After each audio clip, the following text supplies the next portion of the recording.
الحمد للہ المنہ والاحسان والصلاة والسلام علی سید الانام اما بعد۔ محترم بزرگوں اور دوستو، پچھلی ویڈیو میں نے ایک ایمان والے کا مرنے کے بعد اعزاز و اکرام اور اللہ کی طرف سے انعام اور فرشتوں کا بے انتہا محبت کرنا بیان کیا تھا۔ اسی روایت کے اندر جو مشکات کی ہے، نبی پاک صلی اللہ علیہ وسلم کافر کی ذلت جو مرنے کے بعد ہوگی اس کو بیان فرماتے ہیں۔ چنانچہ ارشاد فرماتے ہیں کہ بلا شبہ جب کافر بندہ دنیا سے جانے اور آخرت کا رخ کرنے کو ہوتا ہے تو کالے چہروں والے فرشتے آسمان سے اس کے پاس آتے ہیں، جن کے ہاتھ میں ٹاٹ ہوتے ہیں۔ ٹاٹ یعنی کھدڑ کی طرح کوئی چیز، موٹے موٹے کپڑے، انتہائی کھردرے، جسم کو چھیل دینے والے کپڑے، جسم کو چھیل دینے والا کفن، موٹا سا کفن جو ایک ٹاٹ یا کٹے کی شکل میں ہوتا ہے، ایسا موٹا کپڑا، ایسے موٹے کپڑے فرشتوں کے ہاتھ میں ہوتے ہیں، اور اس کے پاس اتنی دور تک بیٹھ جاتے ہیں جہاں تک اس کی نظر پہنچتی ہے۔ پھر عزرائیل علیہ السلام تشریف لاتے ہیں، حتیٰ کہ اس کے سر کے پاس بیٹھ جاتے ہیں اور کہتے ہیں کہ اے خبیث جان، اے بدترین روح، اے ناپاک روح، اللہ کی ناراضگی کی طرف نکل۔ ملک الموت کا یہ فرمان سن کر روح اور اس کی جان اس کے جسم سے ادھر ادھر بھاگتی پھرتی ہے، جس طرح بلی کو دیکھ کر چوہا چاروں طرف کو دبکتا ہے، شکاری کو دیکھ کر شکار چاروں طرف کو بھاگتا ہے، مگر اس کے لیے تمام راستے بند ہوتے ہیں۔ اسی طرح حضرت عزرائیل علیہ السلام کا موت کا پنجہ دیکھ کر اس کی روح چاروں طرف کو بھاگتی اور گھبراتی ہے، لیکن اس کو چھٹکارا کیسے مل سکتا ہے؟ ملک الموت اس کی روح کو جسم سے اس طرح نکالتے ہیں جیسے بوٹیاں بھوننے کی سینک بھیگے ہوئے اون سے صاف کی جاتی ہے۔ یعنی کافر کی روح کو جسم سے زبردستی اس طرح نکالتے ہیں جیسے بھیگا ہوا اون کانٹے اور کانٹے دار سینک پر لپٹا ہوا ہو، یا کہہ لیجئے جس طریقے سے ایک بیری کا درخت اور اس پر ایک کپڑا پھنسا ہوا ہو اور زبردستی اسے کھینچا جاتا ہے تو کپڑے کے تار بکھر جاتے ہیں، ٹھیک اسی طرح ایک بدترین، ایک کافر، ایک ملعون، ایک ناہنجار، ایک مجرم کی روح کو نکالا جاتا ہے۔ یوں کہیے کہ پورا جسم توڑ کر مروڑ کر پیس کر نکالا جاتا ہے اور اس کو اس زور سے کھینچا جاتا ہے۔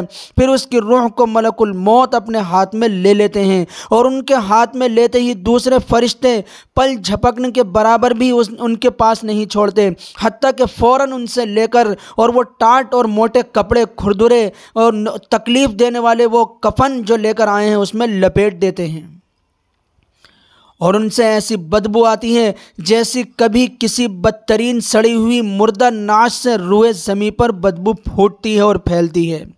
وہ فرشتے اسے لے کر آسمان کی طرف چڑھتے ہیں، اور فرشتوں کی جس جماعت کے پاس پہنچتے ہیں وہ کہتے ہیں کہ یہ کون خبیث روح ہے؟ اے لوگوں، اے فرشتوں، یہ تو بتاؤ یہ بدتر انسان کون ہے؟ یہ کس کی جان ہے، کس کی روح ہے؟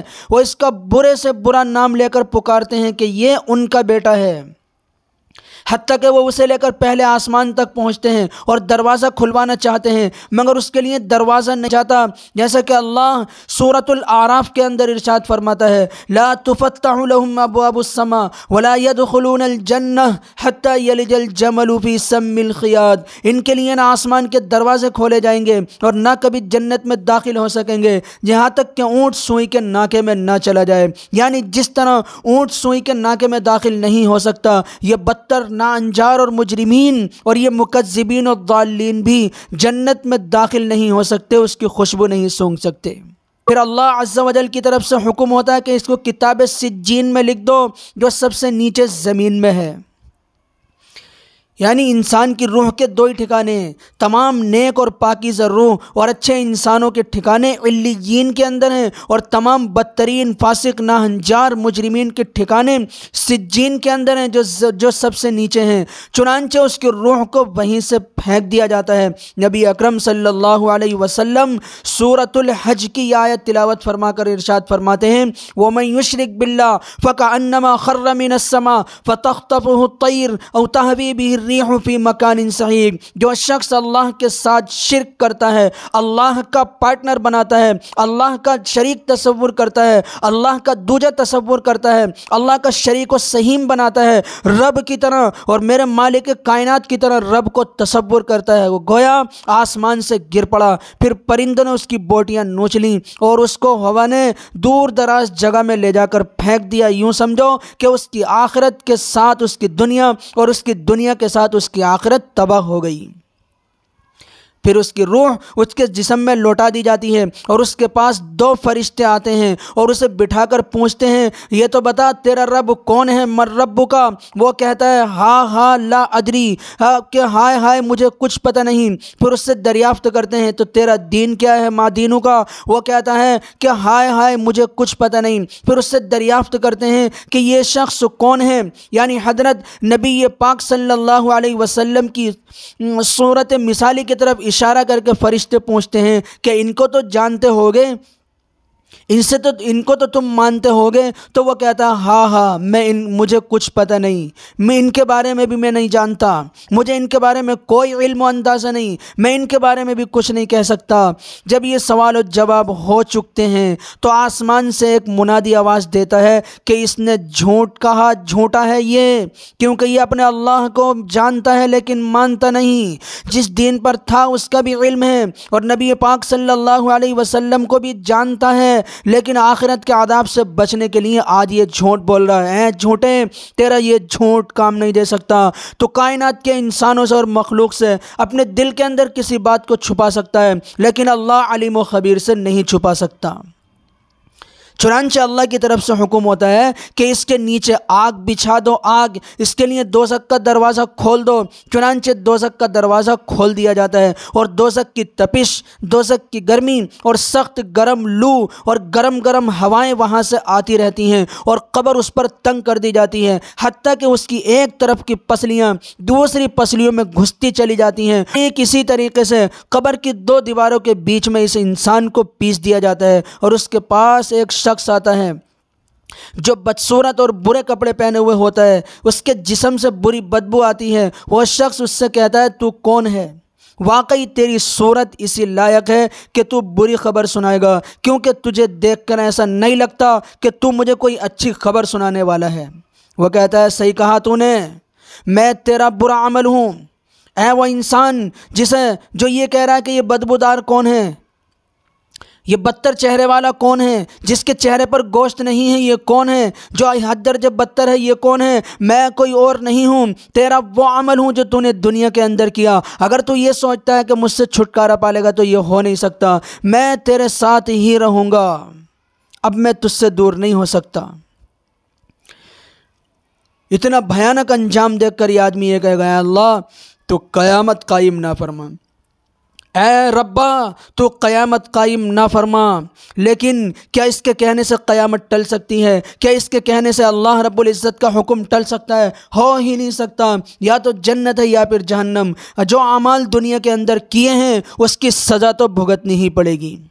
مشکات کی ایک روایت میں جناب نبی پاک صلی اللہ علیہ وسلم ارشاد فرماتے ہیں کہ جب مومن کی روح نکلتی ہے تو آسمان و زمین کے درمیان کا ہر فرشتہ اور وہ سب فرشتے جو آسمان میں ہیں سب کے سب اس پر رحمت کی دعا کرتے ہیں اور اس کے لیے آسمان کے دروازے کھول دیے جاتے ہیں اور ہر دروازے والے فرشتے اللہ سے دعا کرتے ہیں کہ اس کی روح کو ہماری طرف سے لے کر چڑھا جائے۔ اور کافر کے بارے میں فرمایا کہ اس کی جان رگ و سمیت نکالی جاتی ہے اور آسمان و زمین کے درمیان کا ہر فرشتہ اور وہ سب فرشتے جو آسمان میں ہیں سب کے سب اس پر لعنت بھیجتے ہیں اور اس کے لیے آسمان کے دروازے بند کر دیے جاتے ہیں اور ہر دروازے والے اللہ سے دعا کرتے ہیں کہ اس کی روح کو ہماری طرف سے نہ چڑھایا جائے۔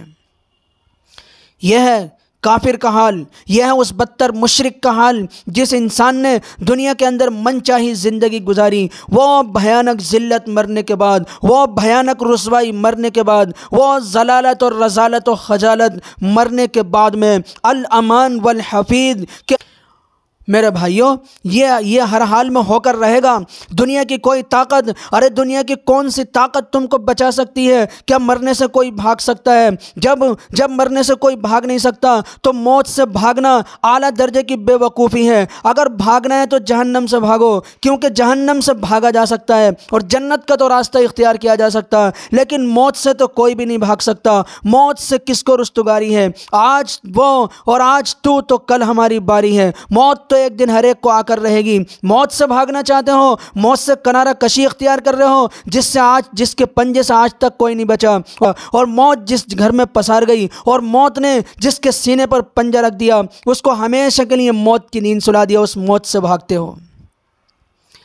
سمجھداری تو اس بات کے اندر تھی کہ دوزخ سے بھاگ کر جنت کے اعمال کیے جاتے ہیں، لیکن موت سے نہ بھاگا جاتا، اس لیے کہ موت سے بھاگنا لا حاصل اور بے معنی ہے۔ موت سے کوئی نہیں بھاگ سکتا، کیونکہ موت کے علاوہ کوئی دوسرا راستہ ہے ہی نہیں، جبکہ دوزخ کے علاوہ تو جنت کا راستہ ہے، تو جنت والے اعمال یہ کیے جائیں۔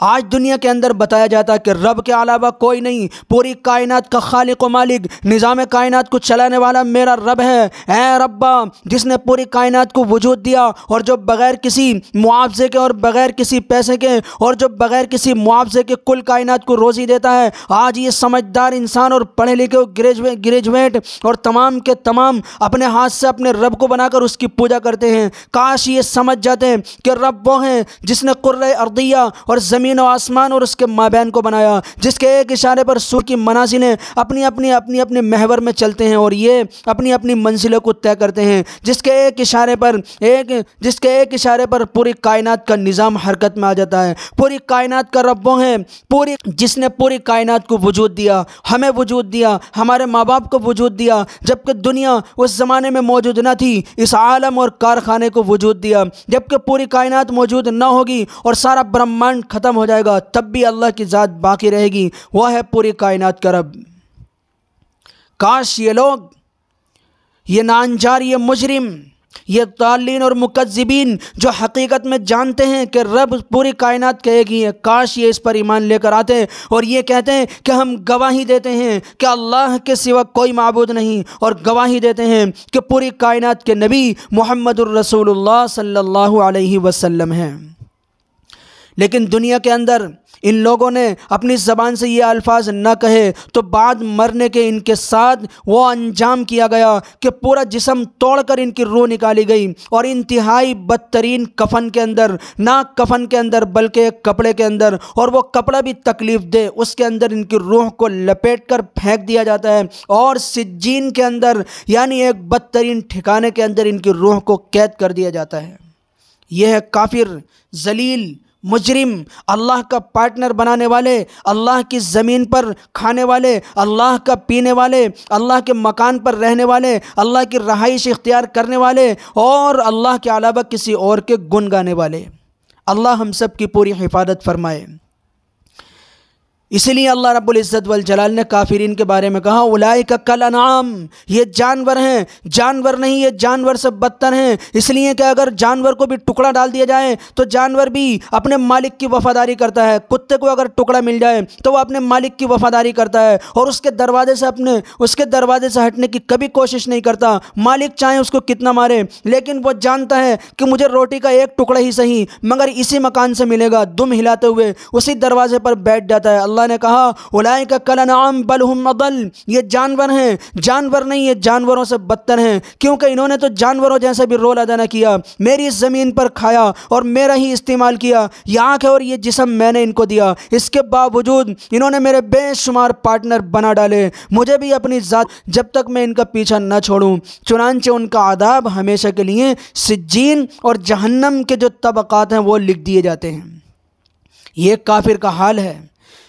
تو ایمان اپنے آپ میں ایک بہت بڑی نعمت ہے، اللہ ایمان اور ایمانیات کی قدردانی کی توفیق نصیب فرمائے، کفر اور کفریات سے بچنے کی اللہ ہم سب کو توفیق ارزانی نصیب فرمائے۔ وما علینا الا البلاغ۔